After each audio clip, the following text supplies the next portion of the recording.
Então, trazer um pouquinho essa vivência minha, que quando eu recebi o convite para o Amos, eu fiquei admirada, né? Como que eu, pobre, miserável, pecadora, vou interceder por aqueles que são as almas eleitas, né? As almas queridas e tão elevadas. Mas, pouco a pouco, compreendendo um pouco a dor humana, né? Que inclusive minha profissão me traz muito essa compreensão, e a nossa imensa vulnerabilidade, compreendi que Maria assim o desejava e que era preciso, era necessário obedecê-la com prontidão e com amor. Era preciso rezar de modo especial por aqueles que necessitam,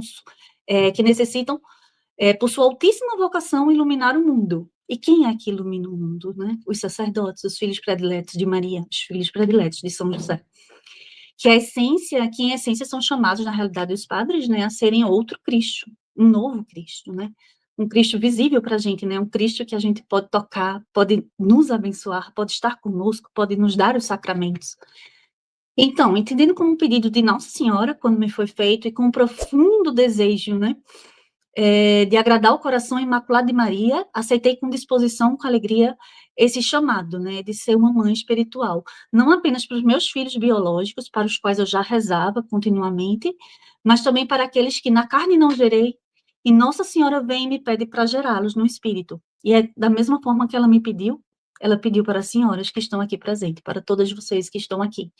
Lembrando, né, me recordei de uma live que tivemos com Silvia Portela, ela citou Santa Teresinha, que no desenvolvimento da vida espiritual de Teresinha, que a princípio, né, quando ela começou a rezar, ela não entendia, né, por que rezar pelos sacerdotes, se eles eram almas tão, né, sublimes, tão como cristais, ela falava, né, a princípio ela não entendia por que rezar, só que aí Santa Teresinha volta as suas súplicas desse modo para os pobres pecadores, né, para aquelas almas que ela olha assim e diz, não, está muito desordenada, está perdida, aqui tem que rezar, né, tanto que o primeiro filho espiritual dela foi Franzine, que era que cometeu crimes hediondos, terríveis, né? E ela pediu, intercedeu pela conversão dele, ela alcançou de Deus essa graça no momento da morte dele.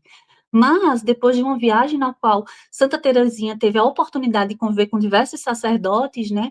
Sendo Teresinha esse gênio espiritual, Teresinha foi e continua sendo, ela compreendeu que era preciso rezar, e rezar muito pelos sacerdotes, para que os sacerdotes chegassem a ser os grandes santos que Deus sonhou desde toda a eternidade. E a gente pode pensar, né? Santa Teresinha fez isso. Então, como explicar isso em nossa vida, né? Como aplicar tudo isso em nossa vida? Quais são os inimigos que nós devemos combater? Aí, nesse ponto, né, a gente chega aqui no momento do nosso encontro, né? Quais são esses inimigos, né, que nós devemos combater? Um dos inimigos é a dispersão, da qual estamos falando aqui, a consequente perda de tempo. Na verdade, a dispersão é um inimigo da alma. Ah, eu vou citar agora uns grandes santos, tá bom, gente?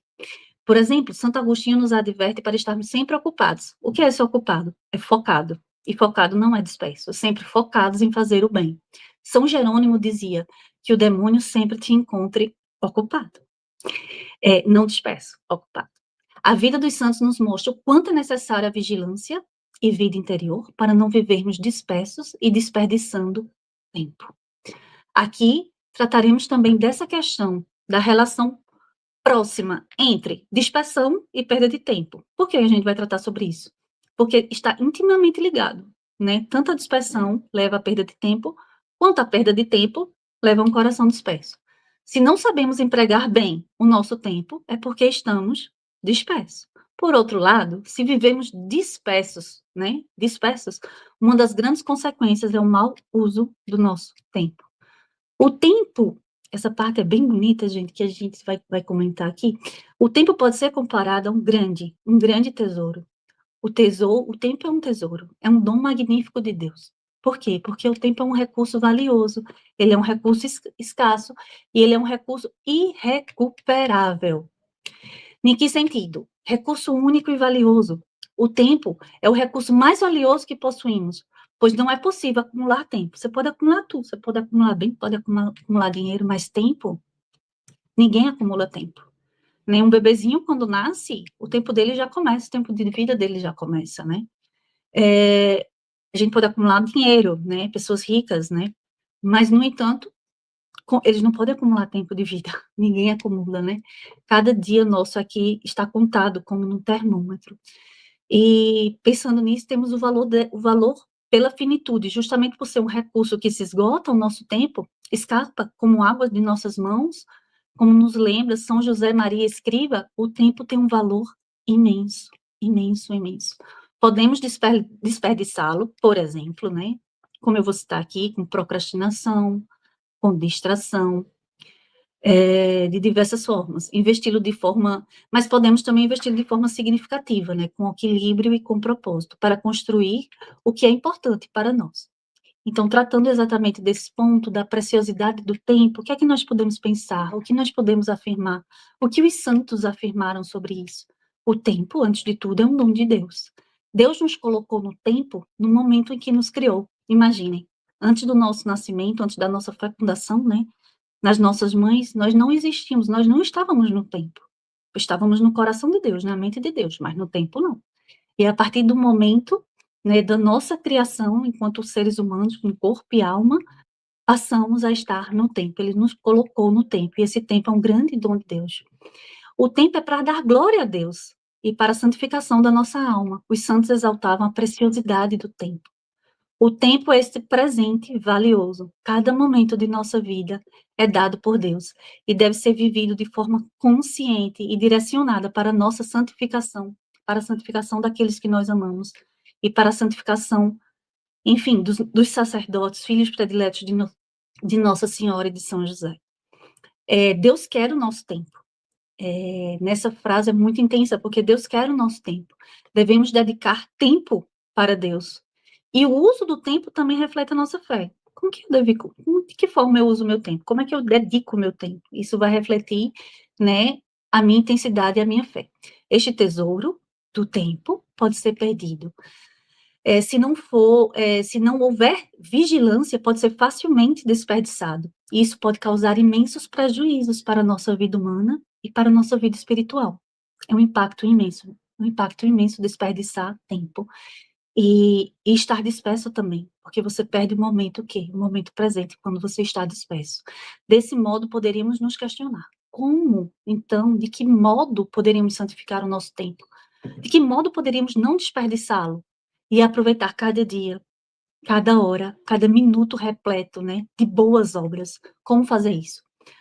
Obras oferecidas para nossa própria santificação, porque temos que rezar por ela, porque somos pobres, miseráveis pecadores. Então, a gente é o primeiro objeto de cuidado nosso, né? Para nossa própria santificação e pela santificação dos nossos filhos espirituais, filhos prediletos de Nossa Senhora, filhos prediletos de São José. Se o tempo é tão precioso, se o tempo é tão insubstituível, torna-se um grande perigo perdê-lo. Um grande perigo perdê-lo. E um dos maiores inimigos do tempo tem um nome.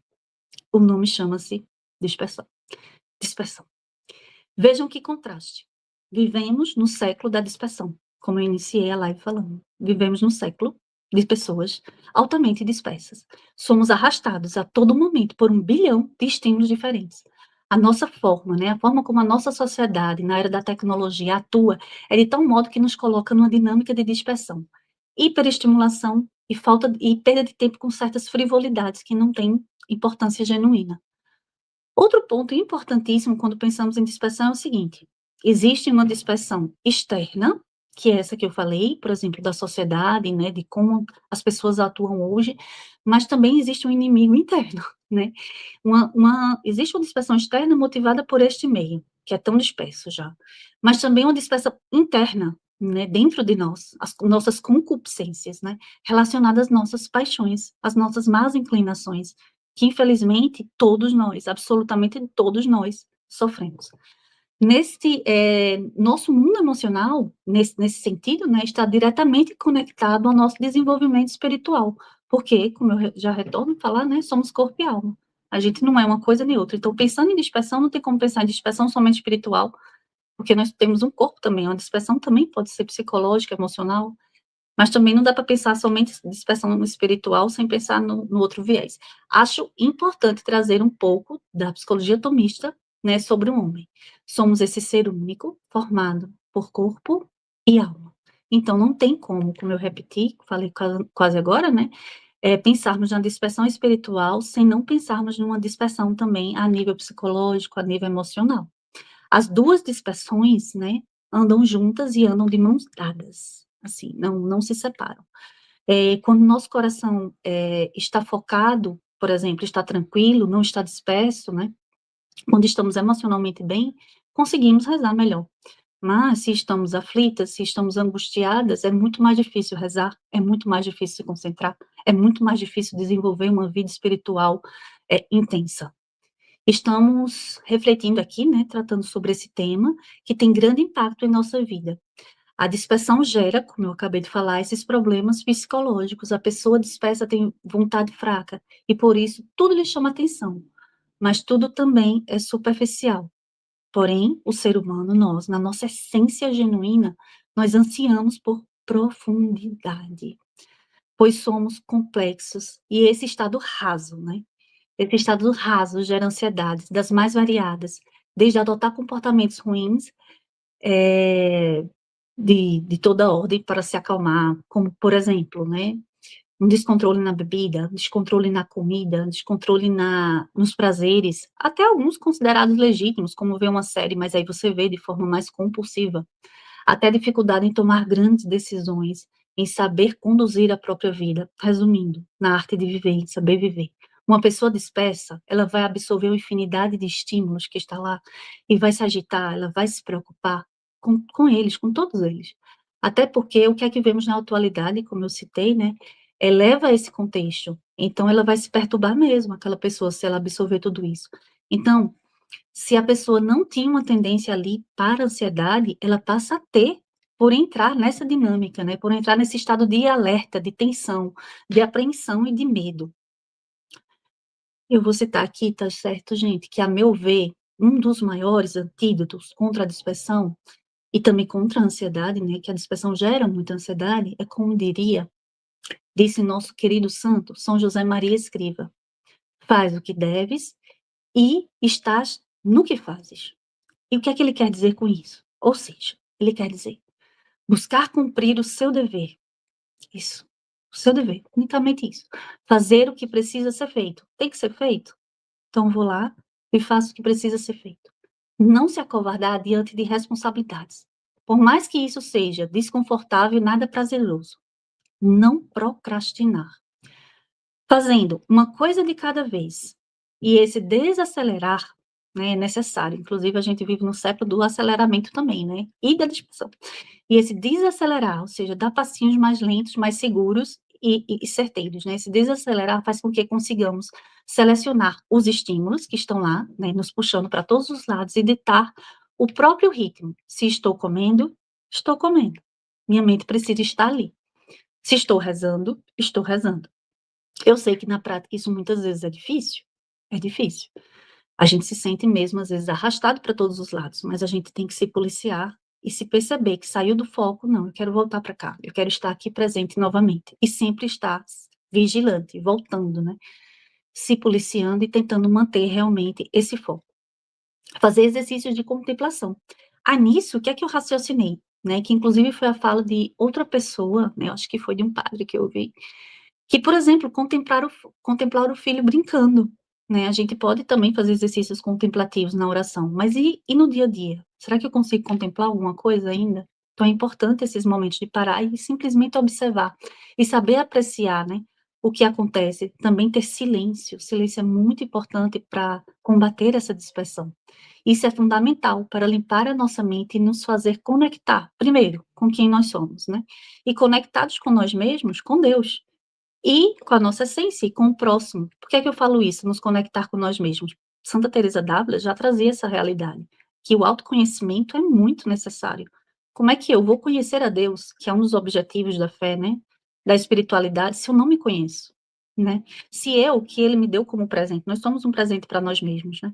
Não olho para mim mesma e também não me aprofundo no meu autoconhecimento, como é que eu vou conhecer a Deus, que é invisível? Se o meu irmão que é visível, ou seja, eu mesma e o próximo, é invisível para mim, eu não contemplo. Então é necessário também, é necessário esse se voltar para si mesmo, não num sentido egoísta, eu quero me conhecer.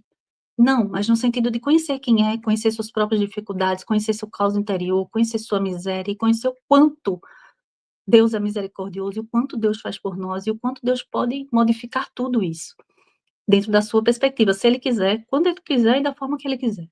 E, claro, ter um autoconhecimento suficiente de saber quem você é, o que você está fazendo e para onde você quer ir. Um sujeito que não sabe para onde quer ir, ele vai chegar a qualquer lugar.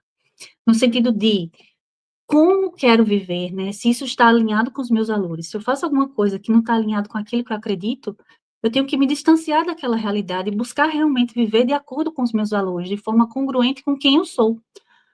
Uma pessoa dispersa, gente, ela não tem uma vida com propósito, né? Qualquer coisa serve e isso gera um imenso vazio existencial, um imenso vazio interior.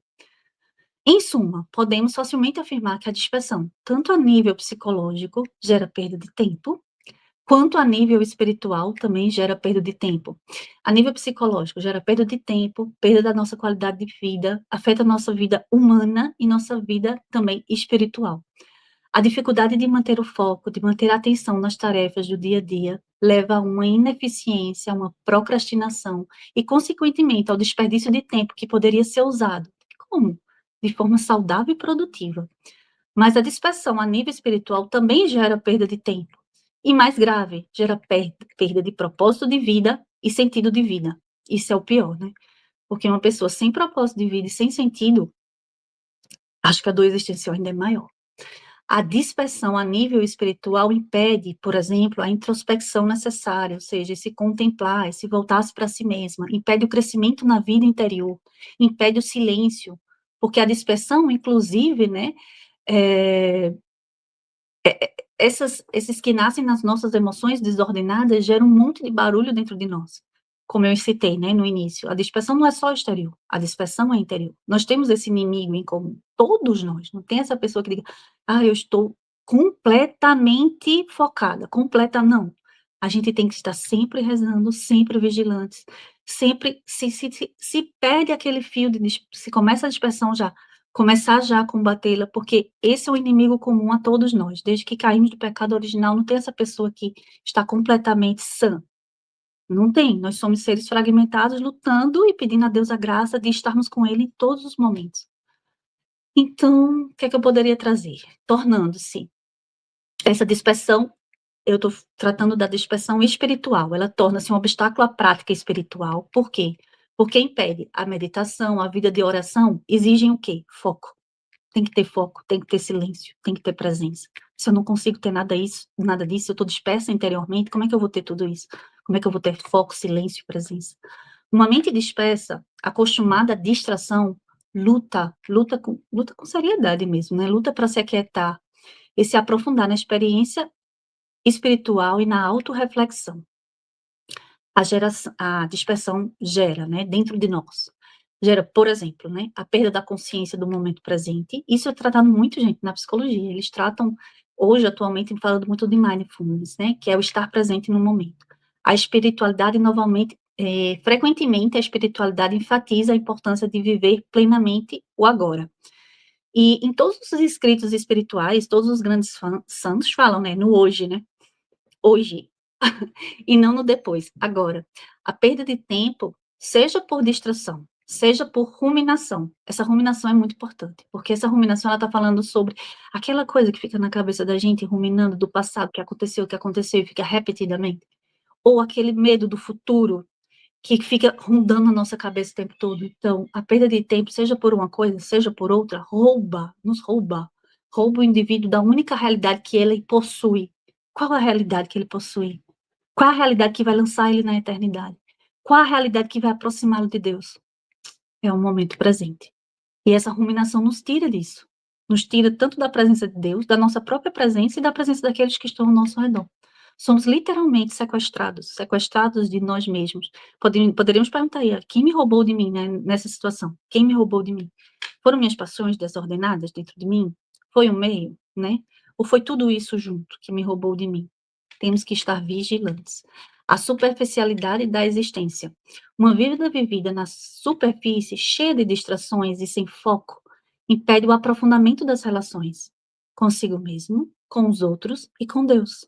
Porque você não tem encontro. Quando você está distraído, disperso, você não se encontra. Você não se encontra com você, né? Você não se encontra com o outro, porque você não tem você, você também não se possui ali naquele momento. E como você vai se encontrar com Deus? Como Deus vai te encontrar? É difícil, então é um exercício profundo realmente. Impede a busca por verdades mais profundas da existência. E faz surgir no nosso interior sentimentos de angústia. Se uma pessoa tem um mínimo de consciência e ela está nesse estado, ela vai perceber a percepção de que o tempo da vida é finito, é irrecuperável. Quando o tempo é desperdiçado com trivialidades, pode gerar naquela alma, naquela pessoa, uma angústia espiritual, uma angústia existencial profunda e um arrependimento tardio por uma vida não vivida em sua plenitude. E dizem, né, dizem que se a alma não chega ao céu e está no inferno, um dos grandes remorsos que essa alma sente, né, na eternidade, se ela perdeu a salvação eterna, é essa sensação de Deus me deu tempo, Deus me deu cada minuto de vida, o que é que eu fiz com tudo isso? Agora ele está lá, ele perdeu, ele não empregou bem, ele não soube utilizar esse tempo que é esse dom tão precioso de Deus. Então isso é uma das maiores dores também dessas almas que não estão na eternidade feliz, né, que estão no terror eterno, vamos supor. Vamos supor, não, é a realidade, né, infelizmente. Desse modo, queridas mães espirituais, a dispersão nos afeta tanto, né, como eu falei, pode haver um lado fisiológico, os transtornos e tudo, mas aqui eu quis tratar especialmente dessa dispersão psicológica, dispersão emocional, que está ligada à espiritual. Então, ela afeta tanto a nível emocional, quanto a nível espiritual. Nos afeta e nos faz perder, né, esse tempo que é tão precioso e tão querido por Deus. Nós estamos falando de um tempo, nesse sentido, né, o que eu queria dizer é que não estamos falando de um tempo apenas cronológico, não são horas, relógio, minuto que está contando, o tempo que está indo embora, mas de um tempo que, quando bem empregado, gera vida, como aquela água viva do Evangelho, sabe, que Jesus fala? Que gera vida dentro de nós, pois o tempo é esse tesouro preciosíssimo, que devemos utilizar investindo. Aonde a gente deve investir o nosso tempo? Como bem utilizá-lo? Na formação do nosso caráter. É uma das coisas que a psicologia tomista faz. É cuidar do caráter. No nosso desenvolvimento moral. Na gestação, na gestão, né, ordenada das nossas emoções. Se eu estou mal, se eu estou triste, eu vou iniciar minha oração assim. Senhor, eu estou assim. Eu vou revelar primeiro a Ele tudo que eu estou passando. Se eu estou angustiada, se eu estou aflita, se eu estou dispersa, inclusive, né? Se eu estou sentindo, eu estou muito dispersa, Senhor. Eu vou iniciar me colocando na presença de Deus, colocando essas emoções, colocando a forma como eu estou, né? Colocando meus sentimentos à luz da razão e pedindo a Ele ajuda, né? Na busca por um sentido de vida. Então, esse tempo deve ser gasto nisso, na busca por um sentido de vida, um propósito maior de vida. Segundo essa perspectiva da psicologia atomista, a perda de tempo não é, como eu citei, o gerenciamento do minuto cronológico, do relógio. É muito mais. Seria a perda das oportunidades de crescimento intelectual, por exemplo, de crescimento moral, de crescimento humano, de crescimento nas virtudes, de crescimento no sentido de ter em mente, claro, um propósito de vida.